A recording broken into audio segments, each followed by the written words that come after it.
Hello दोस्तों, नमस्कार। स्वागत है आपका हमारे यूट्यूब चैनल देवभूमि स्टडी पॉइंट में। आप सभी कैसे हैं मित्रों? मैं उम्मीद करता हूं आप सभी लोग स्वस्थ होंगे, मस्त होंगे तथा आपकी स्टडी काफ़ी ज़्यादा अच्छी चल रही होगी दोस्तों। साथियों, मैं आज आपके साथ डिस्कस करने वाला हूं इंडियन पॉलिटी के इंपोर्टेंट एमसीक्यूज, यानी कि भारतीय संविधान के वो महत्वपूर्ण प्रश्न दोस्तों जो बार बार हमारी परीक्षाओं में रिपीट होते आ रहे हैं और आगे भी जिनकी बनने की पूरी पूरी संभावना है। तो दोस्तों, अगर आप लोग वीडियो पर आए हैं, वीडियो पर अंत तक बने रहिएगा, सभी प्रश्नों को अटेंड कीजिएगा दोस्तों। इन प्रश्नों के साथ साथ मैं आपको कुछ एक्स्ट्रा फैक्ट्स भी बताऊंगा जो कि ना आपके आने वाले एग्जाम के लिए काफ़ी ज़्यादा बेनिफिशियल रहने वाले हैं। तो दोस्तों, आपका ज़्यादा समय ना खराब करते हुए वीडियो को प्रारंभ करते हैं। लेकिन दोस्तों, एक रिक्वेस्ट आप सभी से, अगर आप लोगों को कंटेंट इन्फॉर्मेटिव लगता है तो वीडियो को लाइक करके चैनल को जरूर सब्सक्राइब कर लीजिएगा। प्रारंभ करते हैं दोस्तों। भारतीय संविधान की प्रारूप समिति का गठन कब किया गया था? आपके ऑप्शन है दोस्तों 15 अगस्त 1947 को, 29 अगस्त 1947 को, 19 अगस्त 1947 को या फिर 25 अगस्त 1947 को। दोस्तों, इसका बिल्कुल राइट आंसर हो जाएगा ऑप्शन बी। 29 अगस्त 1947 को भारतीय संविधान की प्रारूप समिति का दोस्तों गठन किया गया था, जिसके अध्यक्ष डॉक्टर भीमराव अंबेडकर जी को बनाया गया था। दोस्तों, कई ज़्यादा बार हमारी परीक्षाओं में प्रश्न रिपीट हुआ है कि प्रारूप समिति के अध्यक्ष कौन थे। तो दोस्तों, डॉक्टर भीमराव अंबेडकर प्रारूप समिति के अध्यक्ष थे और इस प्रारूप समिति का गठन दोस्तों 29 अगस्त 1947 को करा गया था। बात करी जाए दोस्तों इसकी कुल सदस्य संख्या की, तो दोस्तों इसमें कुल सदस्य संख्या 7 थी, जिसमें एक अध्यक्ष और 6 अन्य सदस्य शामिल थे। आपने इन सभी तथ्यों को ध्यान में रखना है। लेकिन दोस्तों, एक जहाँ पे हमें थोड़ा सा ना कंफ्यूज करने का प्रयास करता है हमारा एग्जामिनर, वो ये है कि प्रारूप समिति के कुछ अन्य नाम भी हैं। तो दोस्तों, अगर ये अन्य नामों से प्रश्न पूछता है तो तब हम लोगों को थोड़ा सा कन्फ्यूजन क्रिएट हो जाता है। तो आपने इसके 3 अन्य नाम भी ध्यान में रखने हैं। दोस्तों, प्रारूप समिति के अन्य नाम हैं मसौदा समिति, पांडुलेखन समिति तथा ड्राफ्टिंग कमेटी। आपने इन तीनों ही प्रश्नों को ध्यान में रखना है। देखो दोस्तों, प्रश्न कैसे पूछा जा सकता है। वो बोलेगा भारतीय संविधान की मसौदा समिति का गठन कब किया गया था, या फिर मसौदा समिति के अध्यक्ष कौन थे, पांडुलेखन समिति के अध्यक्ष कौन थे, ड्राफ्टिंग कमेटी के अध्यक्ष कौन थे। तो दोस्तों, तीनों ही प्रकार से हमारे परीक्षाओं में प्रश्न पूछे जा सकते हैं। तो आपने इन सभी नामों को ध्यान में रखना है। अगला प्रश्न है हमारा, संविधान सभा की प्रथम बैठक का आयोजन कब किया गया था? आपके ऑप्शन हैं 6 दिसंबर 1946 को, 9 दिसंबर 1946 को, 11 दिसंबर 1946 को या फिर 13 दिसंबर 1946 को। दोस्तों, इसका बिल्कुल राइट आंसर हो जाएगा 9 दिसंबर 1946 को। संविधान सभा की प्रथम बैठक का आयोजन दोस्तों 9 दिसंबर 1946 को किया गया था। और ये दिन क्यों फेमस है दोस्तों? एक तो पहली बैठक हुई थी इस दिन, और इसी दिन ना दोस्तों सच्चिदानंद सिन्हा को संविधान सभा का अस्थायी अध्यक्ष चुना गया था, यानी कि दोस्तों टेम्परेरी अध्यक्ष चुना गया था कुछ समय के लिए। तो दोस्तों, आपने ध्यान रखना है कि सच्चिदानंद सिन्हा को 9 दिसंबर 1947 को संविधान सभा का अस्थायी अध्यक्ष चुना गया था। बात करी जाए दोस्तों संविधान सभा की दूसरी बैठक की, जो कि इसके करेक्ट 2 दिन बाद हुई थी, 11 दिसंबर 1946 को। और दोस्तों, ये दूसरी बैठक इसलिए फेमस है क्योंकि इस दिन डॉक्टर राजेंद्र प्रसाद को संविधान सभा का स्थायी अध्यक्ष चुना गया था, यानी कि परमानेंट अध्यक्ष चुन लिया गया था। डॉक्टर राजेंद्र प्रसाद जी को संविधान सभा का किस बैठक में चुना गया था दोस्तों? तो दूसरी बैठक में चुना गया था। दूसरी बैठक कब हुई थी? 11 दिसंबर 1946 को दूसरी बैठक हुई थी। आगे बढ़ते हैं दोस्तों। भारतीय संविधान में मौलिक अधिकार किस देश से ग्रहण किए गए हैं? आपके ऑप्शन हैं रूस, ब्रिटेन, अमेरिका या फिर दक्षिण अफ्रीका। दोस्तों, इसका बिल्कुल राइट आंसर हो जाएगा ऑप्शन सी। भारतीय संविधान में मौलिक अधिकार दोस्तों किसे कहते हैं? यानी कि फंडामेंटल राइट्स। फंडामेंटल राइट्स दोस्तों हमारे देश ने अमेरिका से ग्रहण किए हैं, आप लोगों ने ध्यान रखना है। अब दोस्तों, अमेरिका से हमने क्या क्या महत्वपूर्ण ग्रहण किया है, हम उन सभी चीज़ों को देख लेते हैं। तो दोस्तों, एक तो हो गया हमारे मौलिक अधिकार, दूसरा है दोस्तों स्वतंत्र न्यायपालिका। अब स्वतंत्र न्यायपालिका मतलब सुप्रीम कोर्ट। और दोस्तों, तीसरा है राष्ट्रपति पर महाभियोग। ये क्या होता है दोस्तों महाभियोग? राष्ट्रपति को ना हटाने की प्रक्रिया को राष्ट्रपति पर महाभियोग लगाना कहते हैं। और दोस्तों, चौथा है वित्तीय आपातकाल, यानी कि फाइनेंशियल क्राइसिस। तो दोस्तों, ये सभी हमने अमेरिका से ग्रहण किए हुए हैं। आपने इन चारों को ही ध्यान में रखना है। बात करी जाए दोस्तों मौलिक अधिकारों की, दोस्तों वर्तमान में हमारे मौलिक अधिकारों की संख्या 6 है, मगर पहले यह 7 थे। संपत्ति के अधिकार को दोस्तों मौलिक अधिकारों की श्रेणी से हटा दिया गया है, और अभी दोस्तों वर्तमान में हमारे मौलिक अधिकारों की संख्या 6 है। ये 6 कौन कौन से देख लेते हैं दोस्तों। तो पहला है हमारा समानता का अधिकार, दूसरा है हमारा स्वतंत्रता का अधिकार, तीसरा है दोस्तों शोषण के विरुद्ध अधिकार, चौथा है हमारा धार्मिक स्वतंत्रता का अधिकार, पांचवा है दोस्तों शिक्षा और संस्कृति का अधिकार, और छठा है दोस्तों हमारा संवैधानिक उपचारों का अधिकार। आपने इन सभी के सभी को ध्यान में रखना है दोस्तों। अगला प्रश्न है हमारा, भारतीय संविधान की प्रस्तावना में अब तक कितनी बार संशोधन हुआ है, यानी चेंजेस हुए हैं दोस्तों प्रस्तावना में। तो आपके ऑप्शन है दोस्तों 1 बार, 2 बार, 3 बार या फिर 4 बार। राइट आंसर इसका दोस्तों ऑप्शन ए हो जाएगा, यानी कि भारतीय संविधान की प्रस्तावना में केवल 1 बार संशोधन हुआ है। और दोस्तों कब हुआ था, तो दोस्तों 42वां संविधान संशोधन करा गया था 1976 में, और इसी के द्वारा हमारे भारतीय संविधान की प्रस्तावना में ना 3 शब्द जोड़े गए थे। और ये 3 शब्द कौन कौन से हैं दोस्तों, तो समाजवादी, पंथ निरपेक्ष और अखंडता। इन 3 शब्दों को दोस्तों 42वें संविधान संशोधन 1976 के द्वारा हमारी प्रस्तावना में जोड़ा गया था दोस्तों।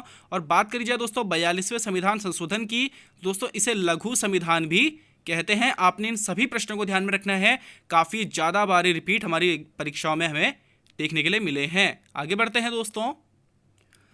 भारतीय संविधान की 9वीं अनुसूची किस संविधान संशोधन के तहत जोड़ी गई थी। आपके ऑप्शन हैं पहले संविधान संशोधन के तहत, दूसरे संविधान संशोधन के तहत, 52वें संविधान संशोधन के तहत या फिर 73वें संविधान संशोधन के तहत। दोस्तों इसका बिल्कुल राइट आंसर हो जाएगा ऑप्शन ए, पहले संविधान संशोधन, जो कि 1951 में हुआ था।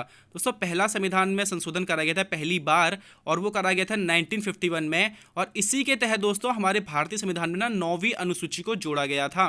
बात क्या थी दोस्तों, जिस समय हमारा संविधान लागू हुआ था ना, उस समय हमारे संविधान में 8 ही अनुसूचियां थी, और बाद में 1951 में पहले संविधान संशोधन के द्वारा 9वीं अनुसूची को हमारे संविधान में जोड़ा गया था।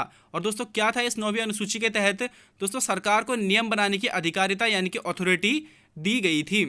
बात करी जाए दोस्तों 52वें संविधान संशोधन की, तो इसके तहत दोस्तों हमारी 10वीं अनुसूची को जोड़ा गया था। तो 52वें संविधान संशोधन के तहत तो हमारी दोस्तों 10वीं अनुसूची को जोड़ा गया, जो कि किससे संबंधित है दोस्तों, जो कि दल बदल व्यवस्था से संबंधित है। आपने ध्यान रखना है। बाकी दोस्तों 11वां जो हमारी 11वीं अनुसूची है वो 73वें संविधान संशोधन के तहत, और जो 12वीं अनुसूची है दोस्तों वह 74वें संविधान संशोधन के तहत जोड़ी गई थी। अगला प्रश्न है हमारा, भारतीय संविधान के किस भाग में आपातकाल यानी इमरजेंसी की चर्चा है। आपके ऑप्शन है दोस्तों भाग 17, भाग 18, भाग 20 या फिर भाग 15। इसका राइट आंसर हो जाएगा दोस्तों भाग 18। ऑप्शन बी इसका बिल्कुल राइट आंसर हो जाएगा। भारतीय संविधान के भाग 18 में दोस्तों आपातकाल की चर्चा है। और दोस्तों अगर कभी पूछा आता है कि आपातकाल हमने किस देश से ग्रहण किया है, दोस्तों भारतीय संविधान में आपातकाल ना जर्मनी से लिया गया है। आप लोगों ने ध्यान रखना है। बात कीजिए दोस्तों भाग 17 की, तो भाग 17 में दोस्तों राजभाषाएं हैं हमारी। राजभाषाओं को किस भाग में रखा गया, अगर कभी आपसे प्रश्न पूछा आता है तो आपने ध्यान रखना है दोस्तों कि भाग 17 में राजभाषाएं हैं, और भाग 20 में दोस्तों संविधान संशोधन है। वही संविधान संशोधन दोस्तों जो अभी हमने देखा था कि पहली बार 1951 में हुआ था, यानी कि कॉन्स्टिट्यूशनल अमेंडमेंट। दोस्तों कॉन्स्टिट्यूशनल अमेंडमेंट यानी संविधान संशोधन भारतीय संविधान में ना हमने दक्षिण अफ्रीका यानी साउथ अफ्रीका से लिया है। बात की जाए दोस्तों भाग 15 की, तो ये निर्वाचन आयोग से संबंधित है, यानी कि इलेक्शन कमीशन से ये संबंधित है हमारा भाग 15। आपने इन चारों को ही ध्यान में रखना है दोस्तों, काफ़ी ज़्यादा बार हमारी परीक्षाओं में रिपीट होते आ रहे हैं। आगे बढ़ते हैं दोस्तों। भारतीय संविधान के किस अनुच्छेद के तहत उपाधियों का अंत किया गया है। आपके ऑप्शन है दोस्तों अनुच्छेद 16 के तहत, अनुच्छेद 17 के तहत, अनुच्छेद 18 के तहत या फिर अनुच्छेद 19 के तहत। दोस्तों इसका बिल्कुल राइट आंसर हो जाएगा अनुच्छेद 18 के तहत। दोस्तों आर्टिकल 18 के तहत ना उपाधियों का अंत किया गया है। अब कैसी उपाधियाँ दोस्तों, पहले होता था ये कि लोग अपने नाम के आगे राजा या फिर ठाकुर इस प्रकार की उपाधियां लगा लेते थे, लेकिन दोस्तों अब अनुच्छेद 18 के तहत क्या करा गया है, लोगों के नाम के आगे जो उनकी उपाधियां लगती थी उन्हें समाप्त कर दिया गया है। लेकिन दोस्तों 2 क्षेत्र ऐसे हैं जहां पर अभी भी इन उपाधियों को हम लोग लगाते हुए देखते हैं। दोस्तों ये 2 क्षेत्र कौन कौन से हैं, तो सेना और शिक्षा के क्षेत्र को छोड़कर दोस्तों अन्य सभी क्षेत्रों में ना उपाधियों को समाप्त कर दिया गया है। अब दोस्तों आपने देखा होगा सेना का कोई अगर कमांडर है तो अपने नाम के आगे लगा सकता है, जनरल हो गया या फिर कमांडर हो गया, कमांडो हो गया, तो इस तरीके की चीज़ें अपने नाम के आगे लगा सकता है। और जैसे कि दोस्तों शिक्षा वाला है, तो शिक्षा वाला जो जैसे मान लो कोई प्रोफेसर है तो प्रोफेसर दोस्तों अपने नाम के आगे प्रोफेसर लगा सकता है। या फिर डॉक्टर है तो डॉक्टर अपने नाम के आगे डॉक्टर लगा सकता है। तो इसमें दोस्तों उपाधियां लगाने की छूट दी गई है, यानी कि सेना और शिक्षा दो ऐसे क्षेत्र हैं दोस्तों जिसमें हम लोग अभी भी वर्तमान में उपाधियां लगा सकते हैं। बाकी इसके अलावा अन्य सभी क्षेत्रों में दोस्तों उपाधियों को समाप्त कर दिया गया है। तो महत्वपूर्ण आर्टिकल है दोस्तों, आपने ध्यान रखना है, कई ज़्यादा बार हमारी परीक्षाओं में रिपीट हुआ है। अगला आर्टिकल आप लोग ध्यान रखेंगे दोस्तों, अनुच्छेद 17। आर्टिकल 17 के तहत क्या है दोस्तों, अस्पृश्यता का अंत किया गया है, यानी छुआछूत का अंत किया गया है। महत्वपूर्ण आर्टिकल है। अनुच्छेद 16 के तहत दोस्तों लोक नियोजन में अवसर की समानता दी गई है। अब ये लोक नियोजन क्या है दोस्तों, यानी कि गवर्नमेंट जॉब में कहा जाता है कि अवसर की समानता दी जाएगी हर किसी को, चाहे वो किसी भी जाति धर्म का क्यों ना हो। तो आर्टिकल 16 हमें इस बात की समानता प्रदान करता है। अगला प्रश्न है हमारा, राज्य के नीति निर्देशक तत्व यानी कि डीपीएसपी भारतीय संविधान में किस देश से ग्रहण किए गए हैं? तो आपके ऑप्शन है दोस्तों, अमेरिका, ब्रिटेन, दक्षिण अफ्रीका या फिर आयरलैंड। इसका बिल्कुल राइट आंसर हो जाएगा दोस्तों ऑप्शन डी। आयरलैंड से दोस्तों हमारे भारतीय संविधान में नीति निर्देशक तत्वों को जोड़ा गया है। बात करिए दोस्तों डीपीएसपी हमारे संविधान के किस भाग में मौजूद हैं? दोस्तों भारतीय संविधान के भाग 4 में आर्टिकल 36 से लेकर के 51 तक डीपीएसपी यानी कि राज्य के नीति निर्देशक तत्वों की चर्चा करी गई है। आप लोगों ने ध्यान रखना है। आगे बढ़ते हैं दोस्तों, मूल कर्तव्य यानी कि फंडामेंटल ड्यूटीज भारतीय संविधान में किस संविधान संशोधन के तहत जोड़े गए थे? आपके ऑप्शन है दोस्तों, 40वें संविधान संशोधन के तहत, 42वें संविधान संशोधन के तहत, 44वें संविधान संशोधन के तहत या फिर 48वें संविधान संशोधन के तहत। दोस्तों इसका बिल्कुल राइट आंसर हो जाएगा 42वें संविधान संशोधन 1976 के तहत। दोस्तों 42वां संविधान संशोधन, अभी आपने देखा होगा पीछे कि 42वें संविधान संशोधन को हम लोग लघु संविधान भी कहते हैं। काफ़ी सारी चीज़ें इसमें जोड़ी गई थी दोस्तों, जैसे कि अभी आपने देखा था हमारी प्रस्तावना में भी 3 शब्द जोड़े गए थे, एकता, अखंडता और पंथ निरपेक्ष। दोस्तों इन 3 शब्दों को भी हमने 42वें संविधान संशोधन के तहत जोड़ा था और इसी के तहत हमने फंडामेंटल ड्यूटीज़ को भी अपने भारतीय संविधान में जोड़ा था। तो काफ़ी सारी चीज़ों को हमने जोड़ा है, इसी वजह से हम लोग 42वें संविधान संशोधन को ना भारत का लघु संविधान भी कहते हैं। आप लोगों ने ध्यान रखना है। और दोस्तों इसी के तहत हमने मूल कर्तव्य यानी कि फंडामेंटल ड्यूटीज़ को भारतीय संविधान में जोड़ा था। और दोस्तों जिस समय जोड़ा था उस समय इनकी संख्या कितनी थी? उस समय इनकी संख्या 10 थी दोस्तों, लेकिन वर्तमान में इनकी संख्या 11 है। आप लोगों ने ध्यान रखना है कि मूल कर्तव्य की संख्या दोस्तों वर्तमान में कितनी है? तो वर्तमान में इनकी संख्या 11 है। किस देश से हमने दोस्तों ये मूल कर्तव्य को ग्रहण किया है? तो दोस्तों आपने ध्यान रखना है कि रूस से दोस्तों हमने मूल कर्तव्यों को ग्रहण किया है। बात करी जाए दोस्तों मूल कर्तव्यों की, किसे किस भाग में रखा गया है? तो दोस्तों मूल कर्तव्य भाग 4 के ए में रखे गए हैं, यानी भाग 4 के क में इन्हें रखा गया है। तो सभी प्रश्न दोस्तों काफ़ी ज़्यादा महत्वपूर्ण हैं, आपने इन सभी को ध्यान में रखना है। अगला प्रश्न है हमारा, भारत के पहले मुस्लिम राष्ट्रपति कौन थे? आपके ऑप्शन है दोस्तों, डॉक्टर APJ अब्दुल कलाम या फिर डॉक्टर जाकिर हुसैन, फ़खरुद्दीन अली अहमद या फिर डॉक्टर हामिद अंसारी। तो दोस्तों इसका बिल्कुल राइट आंसर हो जाएगा option B, doctor Zakir Hussain दोस्तों भारत के पहले मुस्लिम राष्ट्रपति थे। आप लोगों ने ध्यान रखना है। बात करी जाए दोस्तों भारत के प्रथम राष्ट्रपति जी के बारे में, तो डॉक्टर राजेंद्र प्रसाद दोस्तों हमारे भारत के प्रथम राष्ट्रपति थे। भारत के द्वितीय राष्ट्रपति दोस्तों डॉक्टर राधाकृष्णन सर्वपल्ली थे। आप लोगों ने ध्यान रखना है। दोस्तों भारत की पहली महिला राष्ट्रपति कौन थी? अगर कभी आपसे पूछ लिया जाए तो आपने ध्यान रखना है कि श्रीमती प्रतिभा देवी सिंह पाटिल दोस्तों भारत की पहली महिला राष्ट्रपति थी। और दोस्तों अगर आपसे पूछा जाए कि भारत की पहली आदिवासी महिला राष्ट्रपति या फिर भारत की पहली आदिवासी राष्ट्रपति या फिर भारत की दूसरी महिला राष्ट्रपति, इस तरीके से अगर आपसे प्रश्न पूछा जाता है तो आपने ध्यान रखना है दोस्तों कि श्रीमती द्रौपदी मुर्मू जो कि हमारे भारत की 15वीं नंबर की राष्ट्रपति है दोस्तों, वह भारत की पहली आदिवासी व दूसरी महिला राष्ट्रपति हैं। आप लोगों ने इनके बारे में इतने तथ्य ध्यान में रखने हैं श्रीमती द्रौपदी मुर्मू जी के बारे में, जो कि उड़ीसा की संथाल जनजाति से संबंधित हैं। आगे बढ़ते हैं दोस्तों, राष्ट्रपति पद के लिए न्यूनतम आयु कितने वर्ष होनी चाहिए? आपके ऑप्शन है दोस्तों 35 वर्ष, 50 वर्ष, 25 वर्ष या फिर 30 वर्ष।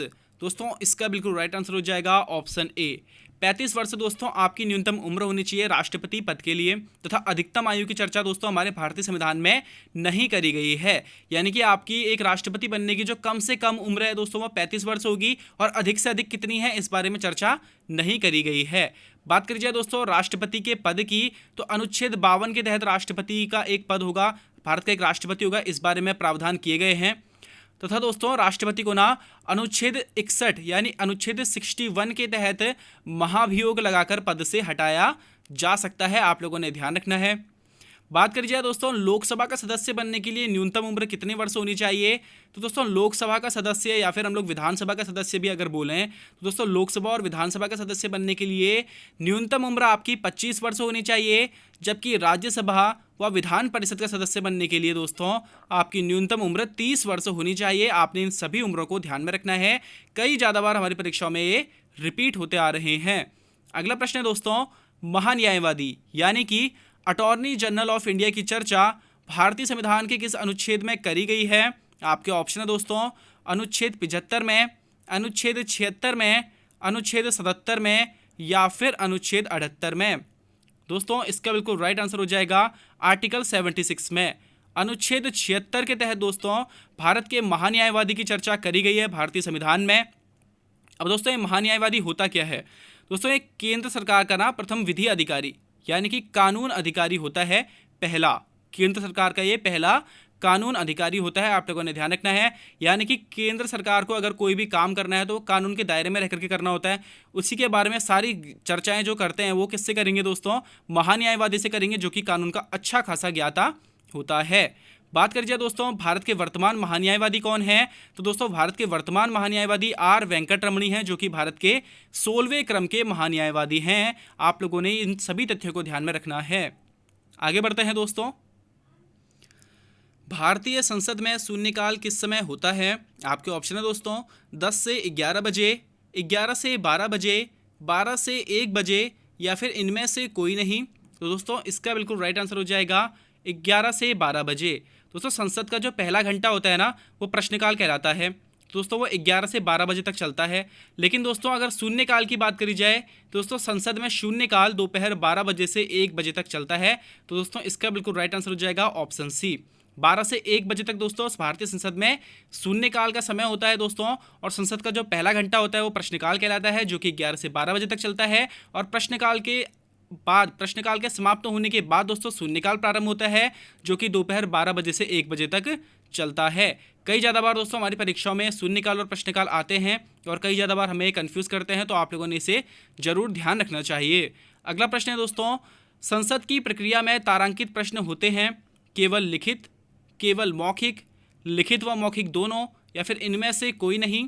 दोस्तों इसका बिल्कुल राइट आंसर हो जाएगा ऑप्शन बी दोस्तों, सॉरी, इसका बिल्कुल राइट आंसर हो जाएगा दोस्तों ऑप्शन बी, यानी कि संसद की प्रक्रिया में तारांकित प्रश्न केवल मौखिक होते हैं, यानी सिर्फ मुंह से पूछे जाते हैं, लिखित प्रश्न ये नहीं होते हैं। बात करी जाए दोस्तों तारांकित प्रश्नों की डिटेल में, दोस्तों ये मौखिक प्रश्न होता है और इनका ना उत्तर उसी समय देना पड़ता है, यानी कि बात के लिए वेट इसमें नहीं करा जाता है, तुरंत इसके उत्तर हमें प्रदान करने होते हैं। लेकिन दोस्तों एक होते हैं अतारांकित प्रश्न। ये कैसे प्रश्न होते हैं दोस्तों, अतारांकित जो प्रश्न होते हैं ये लिखित प्रश्न होते हैं और इसके उत्तर हम लोग बाद में भी दे सकते हैं और इन प्रश्नों में स्टार नहीं बना होता है। जबकि दोस्तों तारांकित प्रश्न हैं उनमें स्टार बना होता है। आप लोगों ने दोनों को ही ध्यान में रखना है। इनसे प्रश्न दोस्तों इसी प्रकार से पूछे जाते हैं कि तारांकित प्रश्न मौखिक हैं या फिर लिखित हैं, तो आपने ध्यान रखना है कि तारांकित प्रश्न मौखिक हैं जबकि अतारांकित प्रश्न लिखित प्रश्न होते हैं। आगे बढ़ते हैं दोस्तों, संसद की सबसे बड़ी समिति कौन सी है। आपके ऑप्शन है दोस्तों लोक लेखा समिति, प्राक्कलन समिति, वित्तीय समिति या फिर इनमें से कोई नहीं। दोस्तों इसका बिल्कुल राइट आंसर हो जाएगा प्राक्कलन समिति। संसद की दोस्तों सबसे बड़ी समिति प्राक्कलन समिति है। इसमें सदस्य संख्या अगर दोस्तों पूछी जाती है तो आपने ध्यान रखना है कि इसमें सदस्य संख्या दोस्तों 30 है, यानी 30 है, और जितने भी सदस्य हैं वो सभी के सभी लोकसभा से होते हैं, यानी राज्यसभा का कोई भी सदस्य इसमें शामिल नहीं होता है। बात करिए दोस्तों प्राक्कलन समिति की अगले नामों की, तो इसे आकलन समिति भी कहते हैं, आप लोगों ने ध्यान रखना है। तो अगर कभी प्राक्कलन समिति की जगह आकलन अगर लिखा आता है तो आपने इसे प्राक्कलन समिति ही समझना है। दोस्तों प्राक्कलन समिति की जुड़वा बहन ये किसे कहा जाता है, ये प्रश्न काफ़ी ज़्यादा बार हमारी परीक्षा में रिपीट हुआ है। तो दोस्तों प्राक्कलन समिति की जुड़वा बहन लोक लेखा समिति को कहते हैं, आप लोगों ने ध्यान रखना है। बात करी जाए दोस्तों लोक लेखा समिति की, तो संसद की सबसे पुरानी समिति लोक लेखा समिति है और इसकी सदस्य संख्या कितनी है दोस्तों, इसकी सदस्य संख्या 22 है, यानी 22 है, जिसमें 15 लोकसभा के हैं और 7 राज्यसभा के सदस्य इसमें शामिल होते हैं।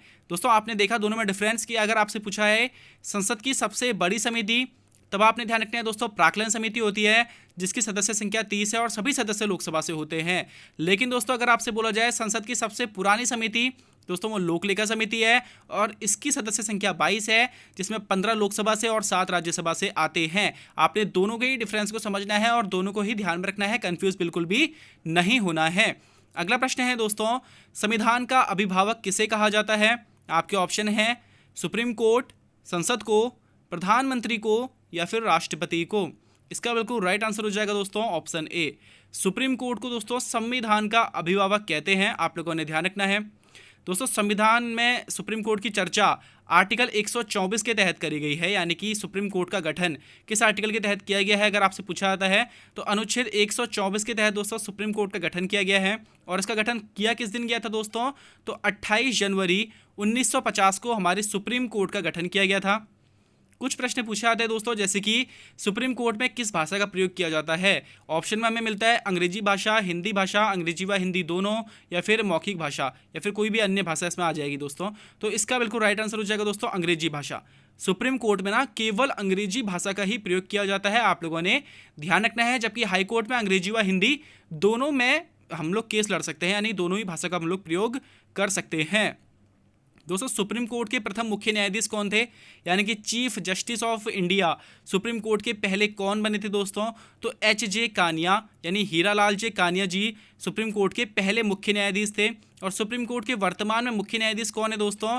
तो डी.वाई. चंद्रचूड़, यानी कि धनंजय यशवंत चंद्रचूड़ दोस्तों हमारे वर्तमान में सुप्रीम कोर्ट के CJI हैं, यानी चीफ जस्टिस ऑफ इंडिया हैं। आप लोगों ने दोस्तों सुप्रीम कोर्ट के बारे में ना इतने तथ्य तो जरूर ध्यान रखने चाहिए, आपके एग्जाम से रिलेटेड ये काफ़ी महत्वपूर्ण रहने वाले हैं। आगे बढ़ते हैं दोस्तों। निम्न में से संयुक्त बैठक यानी कि ज्वाइंट सेशन की अध्यक्षता कौन करता है? आपके ऑप्शन है दोस्तों राष्ट्रपति, लोकसभा अध्यक्ष, राज्यसभा का सभापति या फिर प्रधानमंत्री। दोस्तों इसका बिल्कुल राइट आंसर हो जाएगा ऑप्शन बी, लोकसभा अध्यक्ष दोस्तों संयुक्त बैठक यानी ज्वाइंट सेशन की अध्यक्षता करता है।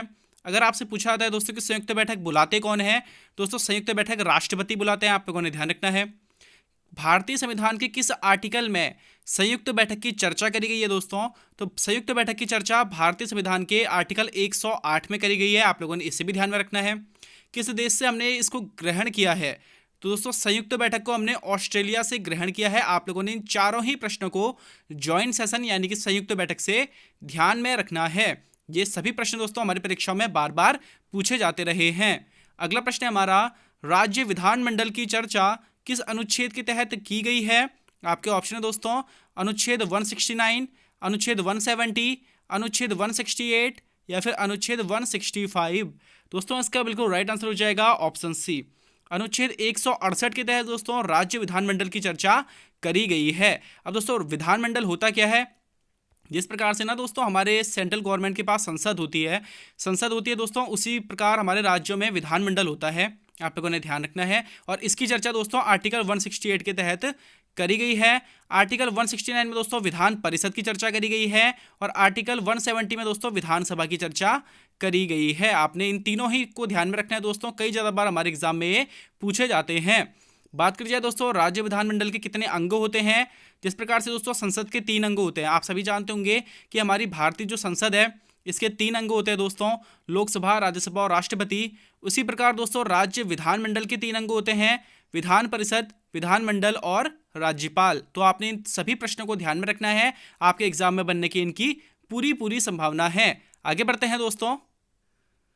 पंचायती राज व्यवस्था से संबंधित बलवंत राय मेहता समिति का गठन कब किया गया था? आपके ऑप्शन है दोस्तों वर्ष 1977 में, वर्ष 1957 में, वर्ष 1985 में या फिर वर्ष 1986 में। दोस्तों बलवंत राय मेहता समिति काफ़ी ज़्यादा बार हमारी परीक्षा में पूछी गई है, इसका बिल्कुल राइट आंसर हो जाएगा दोस्तों ऑप्शन बी, वर्ष 1957 में दोस्तों बलवंत राय मेहता समिति का गठन किया गया था। अगर आपको इससे डिटेल में पूछा जाता है यानी डेट सहित अगर पूछेगा तो आपने ध्यान रखना है कि 16 जनवरी 1957 को बलवंत राय मेहता समिति का दोस्तों गठन किया गया था। इस समिति ने अपनी रिपोर्ट कब सौंपी थी? ये प्रश्न भी हमारी परीक्षा में काफ़ी ज़्यादा बार पूछा जाता है। तो दोस्तों इस समिति ने अपनी रिपोर्ट 24 नवंबर 1957 को ही सौंप दी थी, यानी कि 1957 में ही इसका गठन हुआ है और 1957 में ही इसने अपनी रिपोर्ट भी सौंप दी है। तो दोस्तों 16 जनवरी 1957 को गठन है और 24 नवंबर 1957 को इसने अपनी रिपोर्ट सौंपी थी। इसने अपनी रिपोर्ट में किस चीज़ का सुझाव दिया था दोस्तों? तो इस कमेटी ने अपनी रिपोर्ट में त्रिस्तरीय पंचायती राज व्यवस्था का सुझाव दिया था। तो दोस्तों ये प्रश्न पूछा आता है कि पंचायती राज व्यवस्था से संबंधित बलवंत राय मेहता समिति ने कितने स्तरीय पंचायती राज व्यवस्था का सुझाव दिया था? तो दोस्तों त्रिस्तरीय पंचायती राज व्यवस्था का सुझाव दिया था। एक कमेटी जिसके बारे में अधिकतम और पूछा आता है, अशोक मेहता समिति। दोस्तों अशोक मेहता समिति का गठन वर्ष 1977 में किया गया था। दोस्तों कभी मैं आपको पंचायती राज व्यवस्था का भी डिटेल में अगर बताऊंगा तो उसमें मैं इसकी अन्य जो कमेटियां बच गई हैं जैसे पीके थुंगन समिति, LM सिंघवी समिति, तो दोस्तों इन सभी समितियों के बारे में मैं आपको तब डिटेल में बताऊंगा। तो आप लोग चैनल को जरूर सब्सक्राइब कर लीजिएगा। अगला प्रश्न है दोस्तों और आज का अंतिम प्रश्न है, वित्त आयोग यानी कि फाइनेंशियल जो कमेटी है, फाइनेंशियल जो आयोग है दोस्तों हमारा कमीशन, इसका दोस्तों गठन किस अनुच्छेद के तहत किया गया है?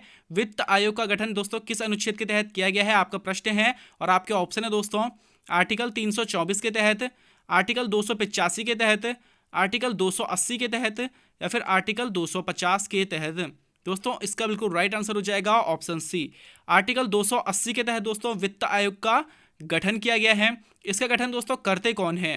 दोस्तों वित्त आयोग का गठन राष्ट्रपति करते हैं, आप लोगों ने ध्यान रखना है। दोस्तों इस वित्त आयोग में कितने सदस्य देखने के लिए हमें मिलेंगे? तो वित्त आयोग में दोस्तों 5 सदस्य होते हैं और हर 5 साल बाद ना वित्त आयोग का गठन होता है। यानी कि दोस्तों 5-5 सालों में नई वित्त आयोग का गठन होता है। हर बार इसका गठन कौन करते हैं? राष्ट्रपति करते हैं। और इस वित्त आयोग में सदस्य कितने हैं दोस्तों? तो 5 ही इसमें सदस्य हैं और इसका गठन आर्टिकल 280 के तहत किया गया है। वर्तमान में कौन सा वित्त आयोग चल रहा है दोस्तों? तो वर्तमान में 15वां वित्त आयोग चल रहा है और 15वें वित्त आयोग के अध्यक्ष दोस्तों NK सिंह हैं, आप लोगों ने ध्यान रखना है। दोस्तों आप लोगों को ये क्लास कैसी लगी आप मुझे कमेंट बॉक्स में जरूर बताइएगा, तथा आप लोगों के अगर कोई सुझाव हैं तो आप लोग मुझे कमेंट बॉक्स में बता सकते हैं और मैं आगे से उन सभी चीज़ों को अप्लाई करने का इसमें प्रयास करूंगा। आप लोगों को अगर कंटेंट इन्फॉर्मेटिव लगता है तो वीडियो को लाइक करके चैनल को जरूर सब्सक्राइब कर लीजिएगा। दोस्तों आपको आपके आगामी एग्जाम्स के लिए हार्दिक शुभकामनाएं, बधाइयाँ देते हुए मैं अपनी वाणी को विराम देता हूँ दोस्तों। धन्यवाद।